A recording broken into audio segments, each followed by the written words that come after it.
Good morning students. आज हम लोग क्लास 10th की हिंदी में गद्य के चैप्टर 13 सर्वेश्वर दयाल सक्सेना द्वारा रचित मानवीय करुणा की दिव्य चमक नामक पाठ का अध्ययन करेंगे। तो आइए हम सर्वप्रथम मानवीय करुणा की दिव्य चमक के लेखक सर्वेश्वर दयाल सक्सेना जी के जीवन परिचय को देख लेते हैं। देखिए, सर्वेश्वर दयाल सक्सेना का जन्म बस्ती ज़िले में सन 1927 ईस्वी को हुआ था। सक्सेना जी ने इलाहाबाद विश्वविद्यालय से अपनी उच्च शिक्षा प्राप्त की और उच्च शिक्षा प्राप्त करने के बाद इन्होंने अध्यापन का कार्य प्रारंभ किया और अध्यापन के कार्य के बाद ये आकाशवाणी में सहायक प्रोड्यूसर के पद पर भी कार्यरत थे। यह एक कवि, उपन्यासकार, कहानीकार व नाटककार के रूप में प्रसिद्ध थे। अर्थात इन्होंने कविता, उपन्यास, कहानी और नाटक पर भी अपनी लेखनी चलाई थी। सन 1983 ईस्वी में इनकी मृत्यु हो गई थी। इनकी रचना काठ की घंटियाँ, जंगल का दर्द, खूंटियों पर टंगे लोग और सोया हुआ जल आदि इनकी रचनाएं हैं। तो इस पाठ के प्रश्नों को करने से पहले आपको सक्सेना जी के बारे में 10 पंक्तियाँ लिख देनी है। अब आइए हम इस पाठ को देखते हैं। देखिए, मानवीय करुणा की दिव्य चमक। फादर को जहरबाद से नहीं मरना चाहिए था। जिसकी रगों में दूसरों के लिए मिठास भरे अमृत के अतिरिक्त और कुछ नहीं था, उसके लिए इस जहर का विधान क्यों हो। देखिए, फादर की मृत्यु जहरबाद से हुई है। जहरबाद एक प्रकार का फोड़ा होता है जिसे जहरबाद कहते हैं। तो वही लेखक कह, और उसी के कारण फादर कामिल बुल्के की मृत्यु हो गई थी। तो जिस तरह से उनका व्यक्तित्व था, जैसा उनका स्वभाव था, लेखक उस सब को देख करके कह रहा है कि फादर को जहरबाद से नहीं मरना चाहिए था। जिसकी रगों में दूसरे के लिए मिठास भरे अमृत के अतिरिक्त और कुछ नहीं था। यानी फादर कामिल बुल्के जो थे वो दूसरों से एक अच्छा व्यवहार करते थे, वो दूसरों से मीठी बातें करते थे और इसके अतिरिक्त उनके हृदय में किसी दूसरे व्यक्ति के प्रति और कोई भावना थी ही नहीं। उसके लिए इस जहर का विधान क्यों हो। फिर लेखक कह रहा है, ऐसे चरित्र वाले, ऐसे व्यक्तित्व वाले व्यक्ति के साथ या जीवन में इस तरह से जहरबाद जैसी बातें नहीं होनी चाहिए थी। ऐसा क्यों हुआ, यह सवाल किस ईश्वर से पूछें। लेखक कह रहा है कि मैं किस से जा कर के, अर्थात किस ईश्वर से, किस भगवान से इस बात को, अपने इस संदेह को व्यक्त करूं। प्रभु की आस्था ही जिसका अस्तित्व था, यानी फादर कामिल बुल्के जो थे वो ईश्वर में आस्था रखते थे। तो वही कह रहा है कि प्रभु की आस्था ही जिसका अस्तित्व था, यानी जो ईश्वर में आस्था रखने को ही अपना अस्तित्व मानता था, वह देह की इस यातना की परीक्षा उम्र की आखिरी देहरी पर क्यों दे। वह देह की इस यातना की परीक्षा, देह की इस यातना की परीक्षा मतलब जहरबाद के होने के कारण फादर कामिल बुल्के को जो कष्ट हुए हैं उसी को देह की यातना कहा गया है। को आखिरी देहरी पर क्यों दे। आखिरी देहरी का मतलब जब वह अपने जीवन की अंतिम अवस्था में चल रहा है, अर्थात फादर कामिल बुल्के जो थे वो अत्यधिक वृद्ध हो गए थे। तो इसीलिए कह रहा है कि वह अपने इस शारीरिक कष्ट को इस जीवन के अंतिम क्षणों में अर्थात वृद्धावस्था में क्यों भोगे। एक लंबी पादरी के सफ़ेद चोंगे से ढकी आकृति, सामने है गोरा रंग, सफ़ेद झाई मारती भूरी दाढ़ी, नीली आँखें, बाहें खोल गले लगाने को आतुर। कवि कह रहा है कि ये उनके वेशभूषा का वर्णन कर रहा है, उनके व्यक्तित्व का वर्णन करते हुए कहता है कि एक लंबी पादरी के सफ़ेद चोंगे से ढकी आकृति।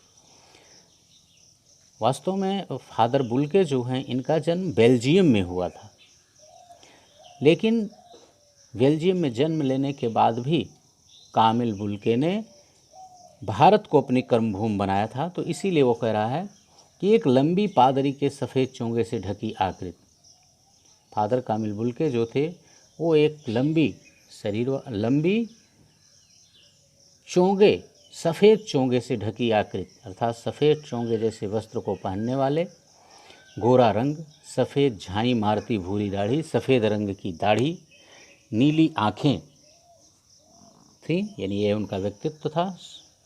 आँखें, बाहें खोल गले लगाने को आतुर, और वो अपनी भुजाओं से किसी भी व्यक्ति को, दीन दुखी हो, अमीर हो या गरीब हो, सबको वो अपनी भुजाओं में भर लेते थे अर्थात उसे अपने हृदय से लगा लेते थे। इतनी ममता, इतना अपनत्व इस साधु में अपने हर एक प्रियजन के लिए उमड़ता था। लेखक कह रहा है कि फादर कामिल बुल्के का यह जो व्यक्तित्व था यह अपने हर प्रिय व्यक्ति के लिए था, हर एक प्रियजन के लिए उमड़ता था।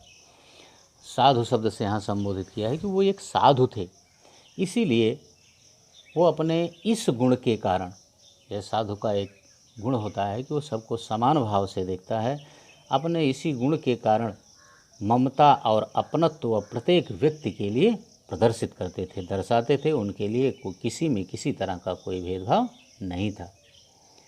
मैं 35 साल से इसका साक्षी था। लेखक कह रहा है, साक्षी मैंने होता गवाही। लेखक कह रहा है कि मैं फादर कामिल बुल्के के इस व्यक्तित्व की गवाही 35 सालों से दे सकता हूँ, क्योंकि 35 साल का साथ है लेखक का फादर कामिल बुल्के से, इसीलिए कह रहा है कि मैं 35 साल से इस बात की गवाही दे रहा हूँ। तब भी जब वह इलाहाबाद में थे, तब भी जब वह दिल्ली आते थे। लेखक कह रहा है कि जब फादर कामिल बुल्के इलाहाबाद में रह रहे थे और जब आकर के वो दिल्ली रहने लगे, तो मैं इतने लंबे समय के अंतराल में उनकी बातों को और उनके व्यक्तित्व को जानता हूँ अच्छी तरह से, उसमें कोई परिवर्तन नहीं है। आज उन बाहों का दबाव मैं अपनी छाती पर महसूस करता हूँ। लेखक कह रहा है कि फादर कामिल बुल्के जब मुझे अपने गले से लगा लेते थे, तो आज भी मैं उनके उस कसाव को, उस दबाव को अपने हृदय पर महसूस करता हूँ कि जैसे फादर कामिल बुल्के आकर के मुझे अपने गले से लगा रहे हों। फादर को याद करना एक उदास शांत संगीत को सुनने जैसा है। लेखक कह रहा है कि फादर कामिल बुल्के को याद करना एक उदास अर्थात शांत संगीत को सुनने जैसा है, अर्थात उनके स्वभाव में, व्यक्तित्व में कोई चंचलता नहीं थी। जैसे संगीत सुनने के लिए, सुन करके या सुनने के लिए लोग शांत रहते हैं, ठीक उसी तरह से फादर कामिल बुल्के को भी याद करके लोग उन्हीं के व्यक्तित्व में खो जाते हैं और वो भी निश्चल हो जाते हैं, शांत हो जाते हैं। उनको देखना करुणा के निर्मल जल में स्नान करने जैसा था। लेखक कहता है कि जब कभी फादर कामिल बुल्के को मैं देखता था तो ऐसा प्रतीत होता था कि जैसे हम स्वच्छ और निर्मल जल में स्नान कर रहे हों। उनसे बात करना कर्म के संकल्प से भरना था, और फादर कामिल बुल्के से जब हम बातें करते थे तो वो हमें अपने कर्मों के प्रति संकल्पित कर देते थे, अर्थात हम उनसे बात करने के बाद अपने कर्मों के प्रति तल्लीन हो जाया करते थे। मुझे परिमल के वे दिन याद आते हैं जब हम एक पारिवारिक रिश्ते में बंधे जैसे थे, जिसके बड़े फादर बुल्के थे। परिमल के वे दिन याद आते हैं। कभी कह रहा है कि मुझे वह भी परिमल का दिन याद आता है कि जब हम एक पारिवारिक रिश्ते के रूप में बंध गए थे और उस परिवार में फादर बुल्के ही सबसे बड़े थे। हमारे हंसी मजाक में वह निर्लिप्त शामिल रहते थे। लेखक कहता है कि जब भी हमारे प्रसन्नता का क्षण होता था, हंसी मजाक का मतलब प्रसन्नता का क्षण होता था, तब भी फादर कामिल बुल्के बिना किसी लगाव के वो निर्लिप्त भाव से हमारे प्रसन्नता के, खुशी के कार्यों में भी शामिल होते थे। हमारी गोष्ठियों में वह गंभीर बहस करते, हमारी रचनाओं पर बेबाक राय और सुझाव देते, और हमारे घरों के किसी भी उत्सव और संस्कार में वह बड़े भाई और पुरोहित जैसे खड़े हो हमें अपने आशीषों से भर देते थे। यहाँ लेखक कह रहा है कि जब भी हम कोई बात उनके सामने रखते थे तो वो हम लोगों से, हमारी गोष्ठियों में आकर के बेबाक बहस करते थे। अर्थात कोई विचार अगर हम उनके सामने रखते थे अपनी गोष्ठियों में, तो वो बेबाक अर्थात उसके पक्ष विपक्ष को देख करके बेबाक उस पर अपने विचार व्यक्त करते थे और हमें उचित सुझाव देते थे। हमारे घरों के किसी भी उत्सव और संस्कार में वह बड़े भाई और पुरोहित जैसे खड़े हो हमें अपने आशीषों से भर देते थे। और यदि हमारे यहाँ कोई उत्सव हो अथवा कोई संस्कार मनाया जा रहा हो, किया जा रहा हो, तो फादर कामिल बुल्के पुरोहित या बड़े भाई के समान हमारे बीच उपस्थित होते थे और हमें अपना आशीर्वाद देते थे। मुझे अपना बच्चा और फादर का उसके मुख में पहली बार अन्न डालना याद आता है। लेखक कह रहा है कि जब मेरा बच्चा हुआ तो उसके अन्नप्राशन का संस्कार होना था, तो उसके मुख में पहली बार फादर कामिल बुल्के ने ही अन्न डाला था। आज भी वो बातें हमें याद हैं। और नीली आँखों की चमक में तैरता वात्सल्य भी जैसे किसी ऊंचाई पर देवदारू की छाया में खड़े हों, और वह उनकी नीली आँखों की चमक भी जिसमें वत्सलता भरी हुई थी, वह आज भी हमें स्पष्ट याद है। उनकी नीली आँखों को देखकर ऐसा लगता था और उनके सानिध्य को प्राप्त करके हम ऐसा महसूस करते थे कि जैसे देवदारू के वृक्ष की छाया में हम खड़े हों। अर्थात हमें यह देवदारू जो है वो एक देवलोक का वृक्ष है, तो जैसे अब हमें किसी प्रकार का कोई कष्ट नहीं होगा। उनका सानिध्य पा करके हम बिल्कुल निश्चिंत हो जाते थे। कहाँ से शुरू करें? इलाहाबाद की सड़कों पर फादर की साइकिल चलती दिख रही है। यह अपने संस्मरण है, चूँकि ये इसमें फादर कामिल बुल्के की याद करके लेखक जो है उनके बारे में लिख रहा है, तो यही कह रहा है, कुछ उनकी याददाश्त को अपने शेयर करना चाहता है लेखक, इसीलिए कह रहा है कि कहाँ से शुरू करें। इलाहाबाद से की सड़कों पर फादर की साइकिल चलती दिख रही है।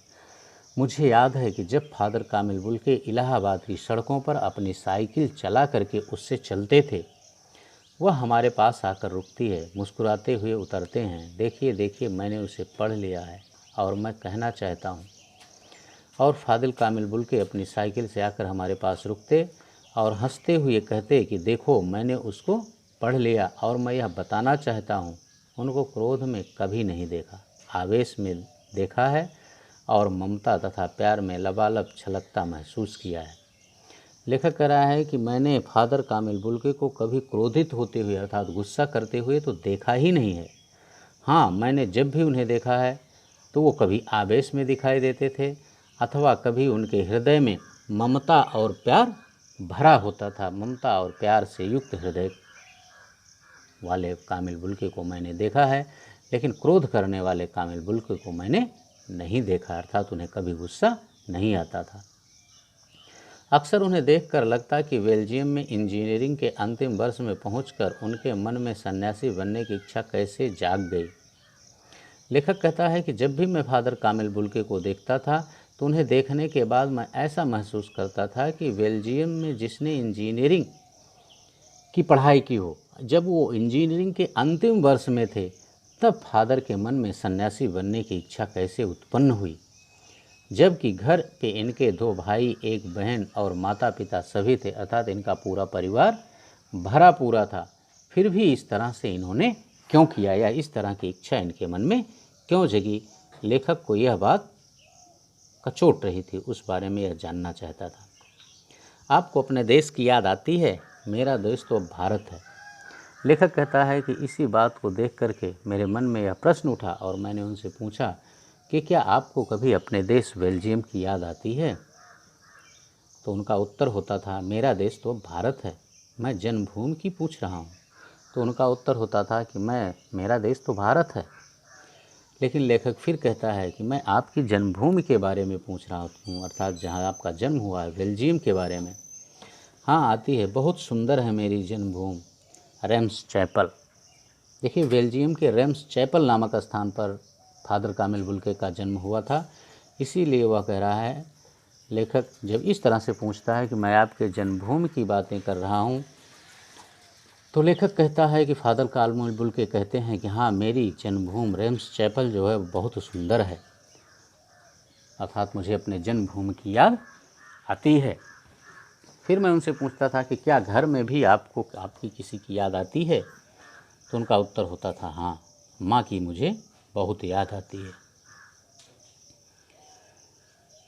फिर अक्सर माँ की स्मृति में डूब जाते देखा। लेखक कहता है इस तरह से उनका उत्तर होता और वो इतना उत्तर देने के बाद वो अपनी माँ की यादों में खो जाते थे। उनकी माँ की चिट्ठियाँ अक्सर उनके पास आती थीं। अपने अभिन्न मित्र डॉक्टर रघुवंश को वह उन चिट्ठियों को दिखाते थे। फादर कामिल बुल्के के पास उनके माँ के द्वारा भेजी हुई चिट्ठियाँ आती थीं और फादर कामिल बुल्के अपने सबसे घनिष्ठ मित्र रघुवंश को अपने माँ के द्वारा लिखी हुई उन चिट्ठियों को दिखाया करते थे। पिता और भाइयों के लिए बहुत लगाव मन में नहीं था, अर्थात जितना वो लगाव माँ से रखते थे उतना अपने भाइयों और पिता से लगाव नहीं रखते थे, क्योंकि पिता उनके व्यवसायी थे। एक भाई वहीं पादरी हो गया, एक भाई काम करता है और उसका परिवार है, यानी इनके फादर कामिल बुल्के का दूसरा भाई जो था वो भी पादरी बन गया था और यहाँ भारत में आकर के कामिल बुल्के भी पादरी बन गए थे, जबकि इनका जो तीसरा भाई था वह घर का कामकाज करता था और उसका अपना एक परिवार भी था। बहन सख्त और ज़िद्दी थी, लेकिन इनकी जो बहन थी वह कठोर स्वभाव की और थोड़ी ज़िद्दी थी। बहुत देर से उसने शादी की और उसने इसी अपने ज़िद्दीपन के कारण विवाह भी विलंब से किया था। फादर को एक आध बार उसकी शादी की चिंता व्यक्त करते उन दिनों देखा गया था। लेखक कह रहा है कि जब इनकी बहन की शादी नहीं हुई थी और वह शादी योग्य थी, तब फादर कामिल बुल्के अपनी बहन की शादी के बारे में चिंतित रहते थे। भारत में बस जाने के बाद 2 या 3 बार अपने परिवार से मिलने भारत से बेल्जियम गए थे। लेखक कह रहा है कि जब से फादर कामिल बुल्के भारत में आकर बसे थे, तब से वो अपने परिवार से मिलने के लिए केवल 2 या 3 बार ही बेल्जियम गए थे।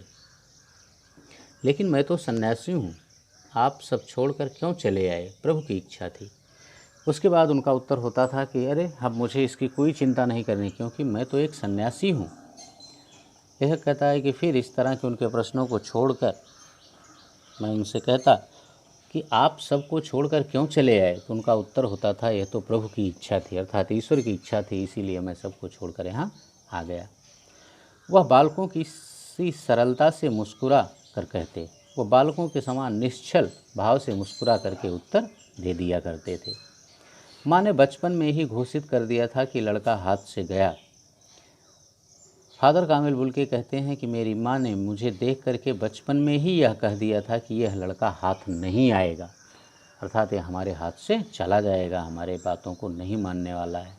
और सचमुच इंजीनियरिंग के अंतिम वर्ष की पढ़ाई छोड़ फादर बुल्के सन्यासी होने जब धर्म गुरु के पास गए और कहा कि मैं सन्यास लेना चाहता हूँ तथा एक शर्त रखी, सन्यास लेते समय सन्यास चाहने वाला शर्त रख सकता है कि मैं भारत जाऊँगा। देखिए, वहाँ बेल्जियम में जब कोई सन्यास ग्रहण करता है तो मैं किस देश में जाऊँगा यह शर्त रखने की उसके पास छूट होती है। इसी शर्त के तहत बुल्के जी ने भी वहाँ पर यह शर्त रखी थी कि मैं सन्यासी बनने के बाद भारत देश में रहना चाहता हूँ, भारत जाना चाहता हूँ। और ये अंतिम इंजीनियरिंग की अंतिम वर्ष की पढ़ाई के समय उन्होंने सन्यास ग्रहण करके भारत में आना स्वीकार कर लिया। भारत जाने की बात क्यों उठी नहीं जानता, बस मन में यह था। उनकी शर्त मान ली गई और वह भारत आ गए। लेकिन लेखक कहता है कि फादर कामिल बुल्के ने भारत आना ही क्यों स्वीकार किया, वो भारत ही क्यों आना चाहते थे? इस प्रश्न के उत्तर में वो कहते कि मैं इस बात को नहीं जानता था, केवल मैंने कहा कि मुझे भारत जाना है और मेरी शर्त स्वीकार कर ली गई और मैं वहाँ से सीधा भारत आ गया। पहले जिसेट संघ में 2 साल पादरियों के बीच धर्माचार की पढ़ाई की। लेखक कह रहा है कि फादर बुल्के कह रहे थे कि पहले जब मैं भारत आया तो वहाँ जिसेट संघ जो कि पादरियों का एक संघ था, वहाँ 2 साल तक रह करके इन्होंने पादरियों के बीच धर्म की पढ़ाई की और फिर 9-10 वर्ष तक दार्जिलिंग में पढ़ते रहे और उसके बाद इन्होंने 9 से 10 वर्ष तक दार्जिलिंग में रह करके पढ़ाई की थी। बस इस पार्ट में इतना ही। इसके आगे के भाग को, अगले पार्ट को लेकर पुनः हम आपके समक्ष नेक्स्ट पीरियड में अगले वीडियो में उपस्थित होंगे। बस ओके, थैंक यू।